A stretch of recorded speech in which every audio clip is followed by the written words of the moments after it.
होत्या, जिच्या वडिलांनी हॉटेलमध्ये वेटर म्हणून विटाच्या भट्टीवर काम केलं, जिच्या आईनी नाकातोंडात कापूस गेला तरी चादरीच्या कारखान्यात काम केलं, अशा एका सर्वसामान्य मुलीला त्यांनी खासदार बनवलं, राज्यसभेवरची संधी दिली. याबद्दल मला त्यांचे मनापासून आभार मानायचे आहेत. आणि तुम्ही बघितलंय की ही परिस्थिती, मला एवढंच वाटतं की माझी ही जी उमेदवारी आहे ती अशा मातीत मळलेल्या लोकांच्या जीवनामध्ये बदल आणण्यासाठी जर मी काही करू शकले तर मला वाटतं की ती मी उमेदवारी सार्थ ठरवू शकेन. खरं तर तुम्ही भावूक झालेल्या आहात, कारण एवढी मोठी संधी जी आहे पक्षाने दिलेली आहे, विशेषतः एकनाथ शिंदे साहेबांनी. काय सांगाल त्यांच्याबद्दल, कशा भावना व्यक्त करा? आदरणीय एकनाथजी शिंदे साहेबांच्या बद्दल आणि खासदार डॉक्टर श्रीकांत शिंदे साहेबांबद्दल कितीही बोललं तरी कमी आहे. त्यांनी दाखवून दिलं, माझ्यासारख्या एका सर्वसामान्य गोरगरीब मागासवर्गीय मुलीला संधी देऊन त्यांनी दाखवून दिलं की शिवसेनेमध्ये जातीपातीला थारा नाही. जसं हिंदुहृदय सम्राट बाळासाहेब ठाकरे महिला आघाडीला रणरागिणी म्हणायचे, हिंदुहृदय सम्राट बाळासाहेब ठाकरे जसं नेहमी म्हणायचे की शिवसैनिक हीच तुमची जात आणि शिवसैनिक हाच तुमचा धर्म, आज तोच विचारांचा वारसा एकनाथ शिंदे साहेबांनी पुढे चालवला. म्हणजे एकनाथ शिंदे साहेब जसं म्हणतात की मी कॉमन मॅन आहे आणि आत्ता DCM म्हणजे डेडिकेटेड टू कॉमन मॅन आहे.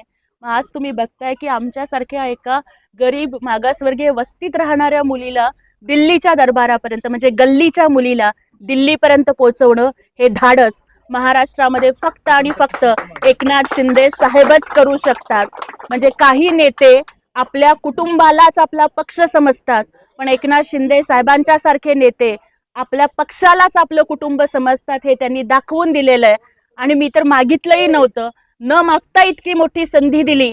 एकनाथ शिंदे साहेबांचं काम असंच आहे की मैं जो बोलता हूँ वो मैं करता हूँ और जो मैं नहीं बोलता वो मैं डेफिनेटली करता हूँ. काही तुमच्या आईच्या हातामध्ये भारताचं संविधान दिसून येतंय. खरं तर तुम्ही दिल्लीची तुमची उमेदवारी जाहीर झाल्यानंतर म्हणलात की भीमराज की बेटी, काय बाबासाहेबांचे उपकार?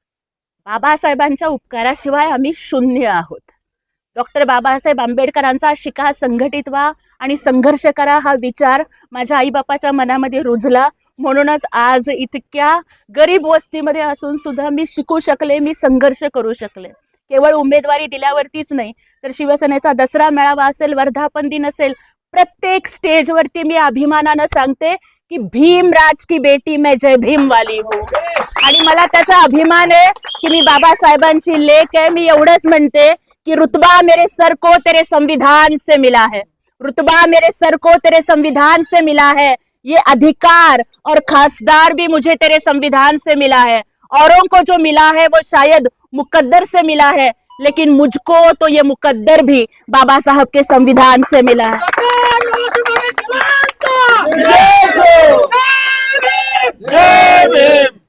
खरं तर सोलापूरचे अनेक प्रश्न जे आहेत ते प्रलंबित आहेत, कारण दोन विरोधी पक्षातले खासदार या ठिकाणी असल्यामुळे कशा पद्धतीने आता सोलापूरच्या विकासाकडे, खरं तर महाराष्ट्रासाठीच आपली निवड आहे, विशेषतः सोलापूरकडे कशा पद्धतीने लक्ष असणार आहे, काय विजन आहे?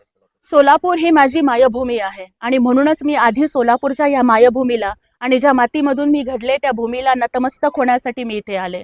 सोलापूरचे माझ्यावरती अनंत उपकार आहेत, कारण एका तेलुगू बोलणाऱ्या मुलीला, एका मागासवर्गीय मुलीला सोलापूरकरांनी सूत्रसंचालिका असेल, वक्ता असेल, कार्यकर्ती असेल, एखाद्या पक्षाची शहर अध्यक्ष असेल, या प्रत्येक भूमिकेतून सोलापूरकरांनी स्वीकारलं आणि माझे सोलापूरकर बांधव हे माझ्या पाठीशी उभे राहिले. त्यामुळे दिल्लीमध्ये गेल्यानंतर सुद्धा गल्लीला सोलापूरला विसरणार नाही. सोलापूरच्या मातीचा स्वाभिमान दिल्लीच्या दरबारामध्ये सुद्धा घुमवत राहीन. आणि सोलापूरला शोलापूर म्हणायचे ना, म्हणजे ब्रिटिशांना सुद्धा पळवून लावलं होतं 3 दिवस, असा माझा सोलापूर आहे. आणि हा सोलापुरी बाणा, महाराष्ट्राच्या मातीचा कणा दिल्लीत गेल्यावर सुद्धा विसरणार नाही. माझ्या लाखो सोलापूरच्या बांधवांना अभिमान वाटेल अशा पद्धतीचं काम मी करेन. मी राजकन्या नाहीये, मी संघर्ष कन्या आहे, गरीब आई बापाची पोरगी आहे. माझा बाप मोठा नाही, माझी आई मोठी नाही, माझी लोक मोठे नाहीत, माझं घर मोठं नाहीये, मी बंगल्यात राहत नाहीये. त्याच्यामुळे सोलापूरचे जे बांधकाम कामगार आहेत, सोलापूरच्या ज्या विडी कामगार महिला आहेत, आज इथं तुम्ही जेवढ्या महिला इथं उभारलेल्या बघताय त्यातली कुणीतरी धुणी भांडी करायला जाते, कुणीतरी हॉस्पिटलमध्ये काम करायला जाते, कुणीतरी हॉटेलमध्ये चपात्या लाटायला जाते. या सगळ्यांच्या कष्टाची मला जाणीव आहे, कारण आज त्यांनी जो हार माझ्या सत्कारासाठी विकत आलाय तो त्यांच्या घामाच्या कष्टाच्या पैशाचा आहे आणि त्याच्यामुळे त्यांच्या प्रत्येकीच्या आणि प्रत्येक कष्टकरी बांधवांच्या प्रश्नाला, सोलापूरचा पाणी प्रश्न असेल, रोजगाराचा प्रश्न असेल, या सगळ्या प्रश्नांना मी दिल्ली दरबारी आवाज उठवेन आणि आमचे नेते एकनाथ शिंदे साहेब आणि खासदार डॉक्टर श्रीकांत शिंदे साहेब यांच्या मार्गदर्शनाखाली सोलापूरला आणि महाराष्ट्राला अभिमान वाटेल असं काम करेन असा विश्वास वाटतो. खासदार संजय राऊतांनी सुद्धा तुमचं अभिनंदन केलेलं आहे. एका सर्वसामान्य घरातून आलेल्या महिलेला स्थान दिलं त्याबद्दल तुमचं अभिनंदन त्यांनी केलं आहे. खरं तर तुमच्या प्रतिस्पर्धी असणारे आता राज्यसभेमध्ये तुम्ही एकत्र असणार आहात.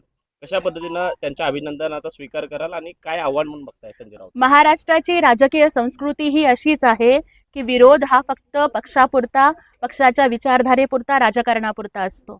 त्यांच्या शुभेच्छांचा मनापासून स्वीकार करते, परंतु त्याच वेळेला मला इथे मनापासून सांगायचंय की जे हिंदू हृदय सम्राट बाळासाहेब ठाकरे करत होते की पानटपरी चालवणाऱ्याला मंत्री करणं, भाजी विकणाऱ्याला विरोधी पक्ष नेता करणं, रिक्षा चालवणाऱ्यांना शिवसेनेचा नेता करणं, आज त्याचप्रमाणे एका कष्टकरी आईबापाच्या पोरीला खासदार करणं हा वारसा एकनाथ शिंदे साहेबांनी चालवलाय. त्यामुळे राऊत साहेब, माझं अभिनंदन करू नका, अभिनंदन एकनाथ शिंदे साहेबांचं करा, कारण ते बाळासाहेब ठाकरेंच्या रक्ताचे वारसदार, संपत्तीचे वारसदार कदाचित नसतील, पण विचारांचा वारसा त्यांनी जिवंत ठेवलाय.